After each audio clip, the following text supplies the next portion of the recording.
Good evening friends. आज की update कुछ इस प्रकार से। आज हम सबसे पहले बात करेंगे सऊदी अरब की। सऊदी अरब ने वेस्ट बैंक के मुद्दे पर इसराइल को कड़ी चेतावनी दी है। सऊदी अरब ने कहा है कि इसराइल के वेस्ट बैंक पर कब्जे को रेड लाइन माना जाएगा। इसराइल के इस कदम को कभी स्वीकार नहीं किया जाएगा। ऐसा हुआ तो अब्राहम समझौते के तहत इसराइल सऊदी संबंधों को सामान्य करने की प्रक्रिया रुक जाएगी। यह चेतावनी संयुक्त राष्ट्र महासभा में फिलिस्तीन को देश के तौर पर मान्यता के लिए मतदान और फ्रांस सऊदी की योजना की जमीन पर उतरने से पहले आई है। EN12 की रिपोर्ट के अनुसार सऊदी अरब की ओर से इसराइल को भेजे संदेश में कहा गया है कि वेस्ट बैंक पर कब्जा करने के कदम के बड़े प्रभाव होंगे। सऊदी के राजनीतिक सूत्रों ने कहा है कि वे आर्थिक और सुरक्षा संबंधी उपायों का इस्तेमाल करेंगे। इतना ही नहीं, इसराइल के लिए हवाई क्षेत्र भी बंद किया जाएगा। इससे साफ है कि सऊदी के क्राउन प्रिंस मोहम्मद बिन सलमान MBS इसराइल पर सख्त रुख अपना रहे हैं। सऊदी अरब के अलावा संयुक्त अरब अमीरात ने संकेत दिया कि वेस्ट बैंक पर कब्जे की प्रतिक्रिया में वो इसराइल के साथ राजनीतिक संबंधों को कम कर सकता है। UAE ने 2020 में अब्राहम समझौते के तहत इसराइल के साथ संबंध स्थापित किए थे। वेस्ट बैंक के मुद्दे पर UAE अपने राजदूत को इसराइल से वापस बुलाने पर विचार कर रहा है। हालांकि UAE ने स्पष्ट तौर पर नहीं बताया कि क्या उपाय कर सकता है। सऊदी की ओर से इसराइल को सख्त संदेश देने संबंधी ये रिपोर्ट ऐसे समय आई है जब ब्रिटेन, कनाडा, ऑस्ट्रेलिया ने फिलिस्तीन को मान्यता दी है। इस घटनाक्रम के बीच इजरायली प्रधानमंत्री बेंजामिन नेतन्याहू अमेरिका जाने की तैयारी में हैं। नेतन्याहू अमेरिकी राष्ट्रपति डोनाल्ड ट्रंप से इस मुद्दे पर मुलाकात कर सकते हैं। वेस्ट बैंक पर इसराइल के कब्जे से अमेरिका के अरबों देशों के साथ संबंधों को भी नुकसान हो सकता है। इसराइल के प्रधानमंत्री बेंजामिन नेतन्याहू ने फिलिस्तीन को लेकर एक बड़ी घोषणा की है। नेतन्याहू ने हाल ही में अपने बयान में कहा था कि वेस्ट बैंक उनके देश इसराइल का हिस्सा है। वेस्ट बैंक में इसराइली बस्ती बसाने में बोलते हुए नेतन्याहू ने कहा कि यह जगह हमारी है, न कि फिलिस्तीन नाम का यह देश यहाँ होगा। इसराइल की वेस्ट बैंक पर कब्जा करने की योजना के खिलाफ अरब के मुस्लिम देशों में गुस्सा है। सऊदी अरब के क्राउन प्रिंस मोहम्मद बिन सलमान ने साफ कर दिया कि वेस्ट बैंक पर इसराइल के कब्जा करने से सामान्यकरण की कोई भी संभावना समाप्त हो जाएगी। इसराइल के इस कदम का विरोध होगा। आइए बात करें अफगानिस्तान के बगराम एयरपोर्ट की। अमेरिकी राष्ट्रपति डोनाल्ड ट्रंप ने अफगानिस्तान के बगराम एयरबेस पर दोबारा कब्जा करने का ऐलान किया है। इससे अफगान तालिबान में हाहाकार मचा हुआ है। तालिबान का हर बड़ा नेता काबुल से कंधार का दौरा कर रहा है। इस बीच कंधार में आयोजित एक उच्च स्तरीय बैठक में तालिबान ने बगराम एयरबेस पर कब्जे को लेकर अमेरिका को चेतावनी दी है। तालिबान ने कसम खाई है कि अगर अमेरिका अफगानिस्तान में वापस लौटता है तो वो नए सिरे से युद्ध के लिए पूरी तरह तैयार है। उसने यह भी कहा कि अमेरिका के ऐसे प्रयासों में पाकिस्तान का कोई भी सहयोग इस्लामाबाद को तालिबान के साथ सीधे टकराव में डाल देगा। CNN न्यूज़ 18 ने सूत्रों के हवाले से बताया कि तालिबान के सर्वोच्च नेता हिब्बतुल्लाह अखुंदजादा ने अफगान सरकार के शीर्ष अधिकारियों, खुफिया प्रमुखों, सैन्य कमांडो, उलेमा परिषद के साथ एक बंद कमरे में बैठक बुलाई। चर्चा ट्रंप की टिप्पणियों और संभावित अमेरिकी सैन्य कार्रवाई पर केंद्रित थी। तालिबान नेतृत्व ने बगराम एयरबेस को अमेरिकी सेना को सौंपने की किसी भी संभावना को सर्वसम्मति से खारिज कर दिया और कहा कि अगर हमला हुआ तो समूह युद्ध के लिए पूरी तरह तैयार रहेगा। बैठक में तालिबान ने पाकिस्तान को कड़ी चेतावनी भी दी। तालिबान के अंदरूनी सूत्रों का कहना है कि नेतृत्व ने घोषणा की है कि अगर पाकिस्तान किसी भी रूप में, चाहे वो कूटनीतिक या सैन्य हो, अमेरिका की मदद या समर्थन करता है तो उसे इस्लामिक अमीरात ऑफ अफगानिस्तान एक दुश्मन देश मानेगा। पाकिस्तान पहले से ही तालिबान से परेशान है। ऐसे में इस नए ऐलान ने पाकिस्तान की परेशानी को और ज़्यादा बढ़ा दिया है। तालिबान के शीर्ष नेतृत्व ने आने वाले खतरे का मुकाबला करने के लिए प्रधानमंत्री मुल्ला मोहम्मद हसन अखुंद और विदेश मंत्री आमिर खान मुत्तकी को वैश्विक और क्षेत्रीय शक्तियों से तत्काल संपर्क करने का काम सौंपा है। सूत्रों के अनुसार रूस, चीन, ईरान, पाकिस्तान, कतर, संयुक्त अरब अमीरात, सऊदी अरब और यहाँ तक कि भारत से भी संपर्क किया जाएगा ताकि तालिबान की स्थिति से अवगत कराया जा सके और अमेरिका की कार्रवाई के खिलाफ चेतावनी दी जा सके। 2 दिन पहले तालिबान ने एक आधिकारिक बयान में कहा था कि इस्लामी सिद्धांतों के अनुसार और अपनी संतुलित अर्थव्यवस्था उन्मुख विदेश नीति के आधार पर अफगानिस्तान का इस्लामिक अमीरात सभी देशों के साथ पारस्परिक और साझा हितों के आधार पर रचनात्मक संबंध चाहता है। उसने आगे कहा, याद रखिए कि दोहा समझौते के तहत अमेरिका ने वादा किया था कि वो अफगानिस्तान की क्षेत्रीय अखंडता या राजनीतिक स्वतंत्रता के विरुद्ध बल प्रयोग या धमकी नहीं देगा, न ही उसके आंतरिक मामलों में हस्तक्षेप करेगा। इसलिए यह आवश्यक है कि वे अपनी प्रतिबद्धताओं के प्रति वफादार रहें। ये बात करें रूस की। रूस ने भारत को अपने stealth fighter jet Sukhoi Su-57 का ऑफर दिया है। वह इस अत्याधुनिक लड़ाकू विमान को भारत में बनाने के लिए भी तैयार है। रूस ने इसके लिए निवेश से जुड़ी बारीकियों का अध्ययन भी शुरू कर दिया है।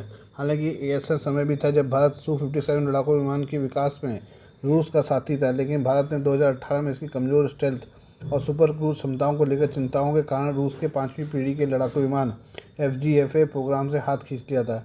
हालांकि अब सूत्रों का कहना है कि भारत सीमित संख्या में रूस से Su-57 फाइटर जेट को खरीद सकता है।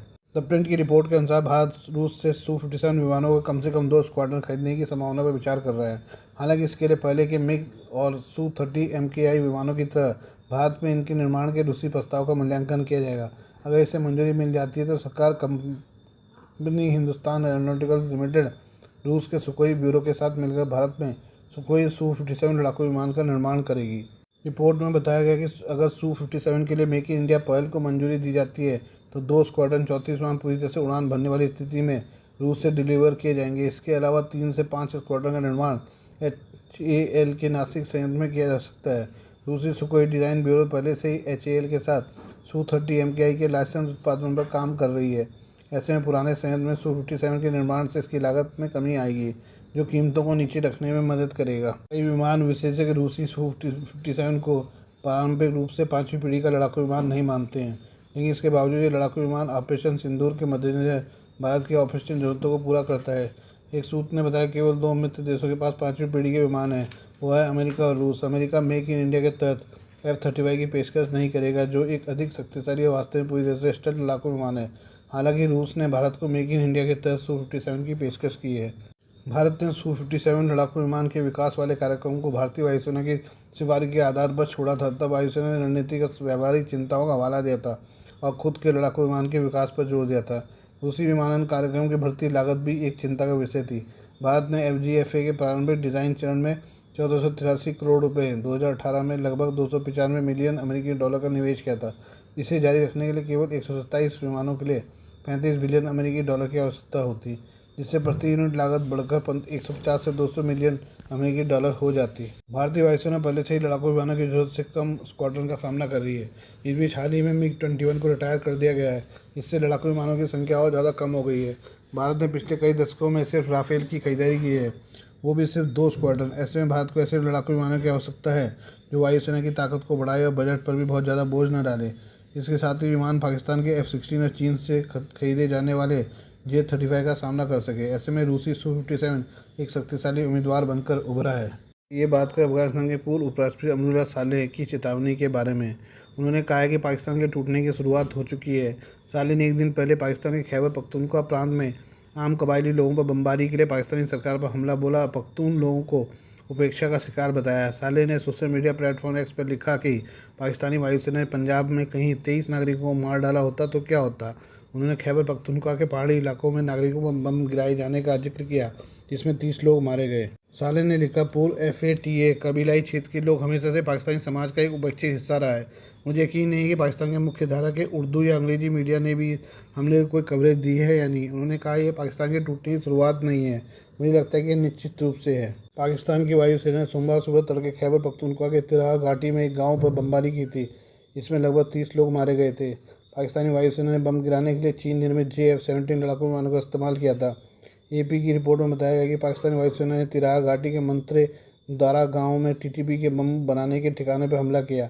हालांकि स्थानीय लोगों का कहना है कि हमला आतंकवादी ठिकानों पर नहीं बल्कि आम लोगों के घरों पर किया गया। पाकिस्तान का कहना है कि TTP लगातार उसकी ज़मीन पर हमले कर रहा है, जिसमें पाकिस्तानी सैनिक और आम लोग मारे जा रहे हैं। पाकिस्तान ने अफगान तालिबान पर TTP को संरक्षण देने का आरोप लगाया है। वहीं तालिबान के दुश्मन अमरुल्लाह सालेह ने अफगान तालिबान और TTP को पाकिस्तान में तैयार हुआ जहर बताया। सालेह ने कहा कि पाकिस्तान आर्मी के पास इस जहर की काट है, लेकिन यह काट F-16 विमानों से नागरिकों पर बम गिराना नहीं है। मुझे उम्मीद है कि पाकिस्तान के रक्षा मंत्री इस नोट को पढ़ेंगे। 2020 में तालिबान और आतंकवाद की प्रशंसा में दिए गए अहंकारी बयान के लिए उन्हें अफगान लोगों से सार्वजनिक रूप से माफ़ी मांगनी चाहिए। ये बात करें अमेरिका की। अमेरिका की रिपब्लिकन पार्टी की नेता और ट्रंप की कट्टर समर्थक वैलेंटीना गोमेज ने ब्रिटेन में अप्रवासी विरोधी रैली को संबोधित किया और इस दौरान मुसलमानों के खिलाफ जमकर जहर उगला। X पर एक पोस्ट में गोमेज ने कहा कि हम अमेरिका और यूरोप से इस्लाम को ख़त्म कर देंगे। ब्रिटेन के दक्षिणपंथी एक्टिविस्ट टॉमी रॉबिन्सन के समर्थन में रैली को संबोधित करने पहुंची गोमेज ने ब्रिटिश प्रधानमंत्री कीर स्टारमर को पीडोफाइल, बच्चियों के यौन शोषक का संरक्षक कहा और मुसलमानों को ब्रिटेन के लिए बड़ा खतरा बताया। वैलेंटीनी गोमेज पवित्र कुरान को जलाने को लेकर विवाद में रही है, जिसका वीडियो उन्होंने सोशल मीडिया पर साझा किया था। गोमेज ने अपना एक वीडियो शेयर किया जिसमें कहती हैं, कीर स्टारमर आप पीडोफाइल के सबसे बड़े संरक्षक का ईश्वर देख रहे हैं कि आपने इंग्लैंड के साथ क्या किया। गोमेज का इशारा उन आलोचनाओं की तरह था जिसमें कीर स्टारमर पर आरोप है कि उन्होंने पूर्व में ब्रिटेन के चीफ प्रोसिक्यूटर के पद पर रहते हुए पाकिस्तानी मुस्लिम पुरुषों द्वारा नाबालिग ब्रिटिश लड़कियों के यौन शोषण मामले को दबाने की कोशिश की थी। गोमेज ने रैली में खड़े पुलिसकर्मियों को सरकार के आदेश न मानने को कहा, दावा किया कि उन्हें दूसरी तरफ देखने को कहा जा रहा है जबकि उनके देश में रेप हो रहा है। गोमेज ने मुसलमानों को रेपिस्ट बताते हुए लोगों से उठ खड़े होने की अपील की और कहा कि यह अभी या फिर कभी नहीं का समय है। अमेरिकी रिपब्लिकन नेता ने ब्रिटेन के लोगों को संबोधित करते हुए कहा, अगर ये रेपिस्ट मुस्लिम ब्रिटेन पर कब्जा कर गए तो ये केवल आपकी महिलाओं के साथ रेप ही नहीं करेंगे, वे आपके बेटों के सिर कलम कर देंगे, जैसे उन्होंने 7 अक्टूबर को इसराइल में किया था। इसलिए या तो हम भी लड़ें या फिर मरें। हम फाइटर हैं, हम जीसस क्राइस्ट के योद्धा हैं। गोमेज ने मुसलमानों को वापस मुस्लिम देशों में भेजने की बात की जहाँ शरिया कानून चलता हो। उन्होंने कहा, हम ब्रिटेन एक नए प्रधानमंत्री की जरूरत है जिसके बाद ब्रिटिश लोगों के लिए खड़े होने की हिम्मत हो और इन बलात्कारी मुसलमानों और गंदे गलीचों को वापस उनके शरिया देशों में भेजे। एक दूसरी पोस्ट में वैलेंटिना गोमेज ने कहा कि इंग्लैंड इंग्लिश लोगों के लिए है। Please do like, share and subscribe this channel of my news, views and analysis by Prakash.